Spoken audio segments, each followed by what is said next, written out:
अमेरिकी अरबपति George Soros ने गौतम अडानी को लेकर प्रधानमंत्री नरेंद्र मोदी को घेरने की कोशिश की है। एक म्यूनिक के कार्यक्रम में सोरोस ने कहा कि अडानी पर पीएम मोदी को विदेशी निवेशकों और संसद में सवालों के जवाब देने होंगे। ऐसे में जानना जरूरी है कि आखिर अमेरिकी अरबपति जॉर्ज सोरोस हैं कौन। जॉर्ज सोरोस का जन्म साल 1930 में हंगरी के बुडापेस्ट में हुआ था। विश्व युद्ध खत्म होने के बाद जब हंगरी में कम्युनिस्ट सरकार बनी थी तो साल 1947 में वो बुडापेस्ट छोड़कर लंदन आ गए थे। वहाँ उन्होंने रेलवे कुली से लेकर एक क्लब में वेटर का काम भी किया। इसी के दौरान उन्होंने लंदन स्कूल ऑफ इकोनॉमिक्स से पढ़ाई करी। साल 1956 में वो लंदन से अमेरिका गए। वहां जाकर उन्होंने फाइनेंस और इन्वेस्टमेंट की दुनिया में कदम रखा और अपनी किस्मत बदली। साल 1973 में उन्होंने सोरोस फंड मैनेजमेंट लॉन्च किया। उनका दावा है कि अमेरिकी इतिहास में उनका फंड सबसे बड़ा और कामयाब इन्वेस्टर है।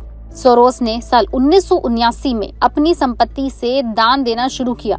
उनकी वेबसाइट पर दावा किया गया है सोरोस अब तक अपनी पर्सनल वेल्थ के 32 अरब डॉलर जरूरतमंदों की मदद के लिए दे चुके हैं। वो ओपन सोसाइटी फाउंडेशन चलाते हैं। 11 नवंबर 2003 को वॉशिंगटन पोस्ट के दिए इंटरव्यू में सोरोस ने कहा था कि जॉर्ज डब्ल्यू बुश को राष्ट्रपति पद से हटाना उनके जीवन का सबसे बड़ा लक्ष्य है और ये उनके लिए जीवन और मौत का सवाल है। सोरोस ने ये भी कहा था कि अगर कोई उन्हें सत्ता से बेदखल करने की गारंटी लेता है तो वो उसको अपनी पूरी संपत्ति लौटा देंगे। अब जानते हैं कि सोरोस के पास आखिर कितनी संपत्ति है। फोर्ब्स के मुताबिक इस समय जॉर्ज सोरोस की नेटवर्थ लगभग 6.7 अरब डॉलर है। भारतीय करेंसी के हिसाब से ये 55,000 करोड़ रुपए से भी ज्यादा बैठती है।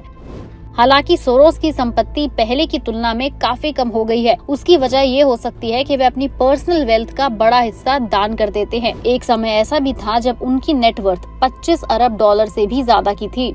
जॉर्ज सोरोस के प्रधानमंत्री नरेंद्र मोदी के कमेंट पर केंद्रीय मंत्री स्मृति ईरानी ने पलटवार किया और कहा कि विदेशी धरती से भारत के लोकतांत्रिक ढांचे को कमजोर करने की कोशिश की जा रही है। जॉर्ज सोरोस ने भारत के लोकतंत्र में दखल देने की कोशिश की है और प्रधानमंत्री उनके निशाने पर हैं। ईरानी ने आरोप लगाया है कि सोरोस भारतीय लोकतंत्र को नष्ट करना चाहते हैं और अपने चुने हुए लोगों से यहाँ सरकार चलवाना भी चाहते हैं। अगर आपको वीडियो पसंद आई हो लाइक करें, शेयर करें। जॉर्ज सोरोस और इस अडानी हिंडनबर्ग मामले में अगर आपके कोई भी सवाल है हमें कमेंट सेक्शन में नीचे लिखकर जरूर बताएं और हमारे चैनल को सब्सक्राइब करते रहें।